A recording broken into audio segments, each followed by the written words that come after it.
everyone, welcome once again to Luminosity TV. My name is Sylvia Michetti and Sunday is my best day of the week. And because Sunday is my best day of the week, I try to bring you a little closer to some of my life lessons and experiences. And sometimes I pick on other people's experiences which I've found useful and beneficial for my own journey. I'm always curious to learn. So some of the concepts which I tend to talk about here are really based on some of my experiences and the knowledge that I've gathered during the course of my wanderings, and mostly when I'm seeking for answers. So every day is a new opportunity for me to learn something new. And the only way I can do this is to always open myself up in humility, to be able to receive and then to weigh up what I am receiving and decide if it resonates with me. I'm always thirsty for knowledge, and I believe that no knowledge or experience is lost on us. So if we're truly seeking for the truth, then no knowledge is lost. Now, when you have found something and it's bursting forth inside of you, almost like bubbling inside of you, there comes a time when you need to pour it out, because it's like a pressure valve and it needs to be released so that it can let some air out. And when it looks like it's filling up, you need to constantly release it. So when I make these videos, I feel like I'm letting air out, and only in letting this air out can I actually be able to get more air in. And when someone asks me, why are you making these videos? You could be doing a lot more and getting paid and advertising products and making big bucks. It's impossible to explain this to someone when they're not getting the same air as you are getting, or when they have chosen to keep their air to themselves. So I liken this to a closed fist. When it's like this, it knows only of itself. It knows only about me. It knows I am this one person. Everything is about me, just me. But when it is opened, it is several, it is many, it is open for more. It recognizes each strength and each abilities and what each, like my fingers, what each of them bring to the table. And it can share with each other. It can benefit from the next one to the other one, and it can live in harmony with the rest. But more importantly, it can work together if they all look upwards for air. So we are all parts of these fingers that are trying to harmoniously work together in this creation. We are different in our culture, in our race, in our beliefs, but each has something of which they bring to the table, which makes them unique and vital for the whole. But until they open themselves up and recognize their strength as well as the strength of others, then can we jointly receive together from above.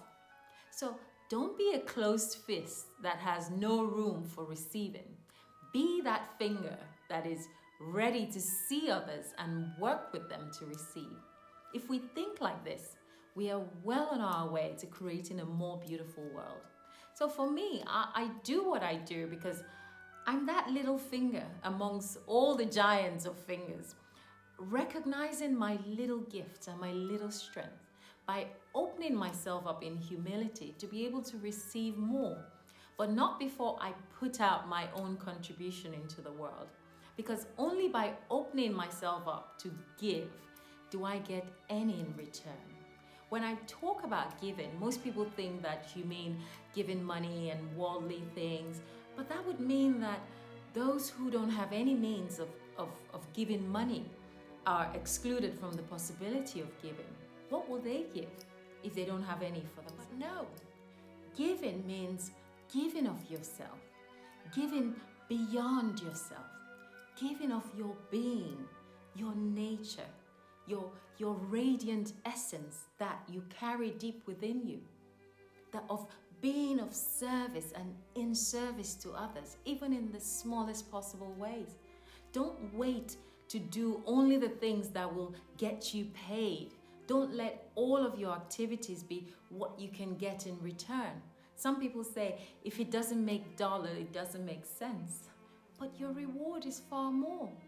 Give without trumpet, without the gratification of self, without the look at me, I'm giving, without that expectation of praises. It's no wonder they say that amongst some of the many benefits, giving liberates the soul of the giver. That's what they say. It liberates the soul of the giver. Giving could be a smile, a kind word, a reassuring nod to say, yes, it's okay, a shoulder to lean on, or even just a pat on the back to say, well done. And for us aspiring to be butterflies, I always say, offering our wings to caterpillars to ride on. This is simply giving of yourself, something that adds a little life and hope to someone else, as long as it's genuine and true.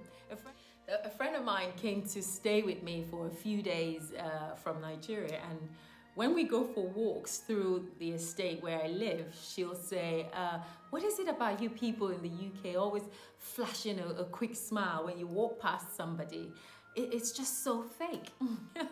I laughed because when I thought about it, I realized it's true. Whenever we walk past each other on the streets, quiet streets mainly, we tend to flash a quick smile, but it's my intention that matters. I'm saying to them without the use of words, I'm saying, I see you. I see you over there. Human as you are, I see that you are human too. I acknowledge you, not with my words, but just the fact that you are there. I am no threat to you. And fingers crossed, you are not a threat to me either. So if I bid you a good day, I expect to have one. That's how we give. We complicate things but giving is actually quite simple. We complicate things by thinking we've got to do it big. It's just giving of yourself, being kind, simple and true. It's enough. But if what you give is oppression and suppression and depression, please don't give anybody that. The world doesn't need that. People will run away from you. They will avoid you because everyone wants to be around those who bring them joy and make them happy. If you're constantly complaining and nagging, I see me walking away from you very quickly. When I was thinking about this concept of giving, my mother came to my mind, and I realized that as I'm getting older, I'm becoming her, without actually being conscious of it, of course.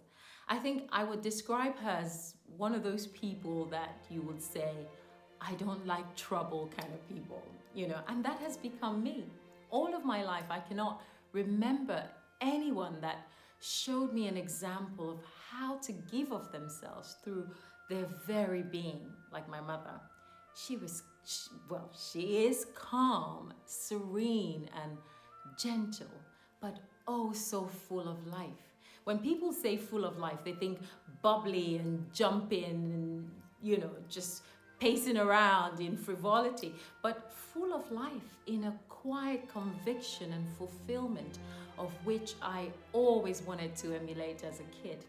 We need to give more of what the world needs, especially for us women, not by recording our biggest, most profound earthly achievements or by trying to compete with the male gender because their activity is different from ours, but by gently being that quiet yet thoughtful and powerful voice that intuitively senses everything and, more importantly, higher things, by giving that hope and support to every man and every woman and every child alike, and to nature as well around us. So if music is your gift, don't wait for a record label. Don't wait to say, well, I've got to play this kind of music because that's what sells these days. Go with your gut. Make the music that flows from your heart. There's always someone that would benefit from it. Put it out to the world. Let the world enjoy your gift. If making art is your talent, don't hold it in. Don't say no one's going to pay for my art. Draw, sculpt, create, and display it to the world. Everything that is in you must come alive. Otherwise, under the pressure of these times, it will get taken away from you. It will get sucked out from you. My brother lives in Nigeria, and all of my life I've known him to have good oratory skills. He's a speech coach in a country where people don't pay to learn how to speak properly. But I say to him, speak for free. Let the world hear you. Your gift must be in full use. Otherwise, it gets sucked out of you and it gets added to that person who is in desperate need of it. So if you're waiting to give and be rewarded for it, then that's not giving. That's a business contract. You are giving in anticipation of the accolades and the photo ops and the self-praise, the look at me, I'm giving. Try to give without trumpet. Let not your left hand know what your right hand is up to. There are light workers everywhere in the world today, especially at this time, putting in a little bit of joy into the world amidst all of the chaos that there is around us. Find a way to join them. Ask yourself, what can I put into the world that would bring joy? How can I collectively join in to create harmony in a world filled with grief and sorrow and despair? Will my actions worsen the situation, or will it help it? Is what I'm doing relevant to the moment? Or is it just for my selfish gain and my selfish reason? How can I give of myself positively? You're never too small to make a difference. If you're this little finger, just be you and show what you've got. To give that little which you have. It doesn't have to be recorded. It doesn't have to be on social media.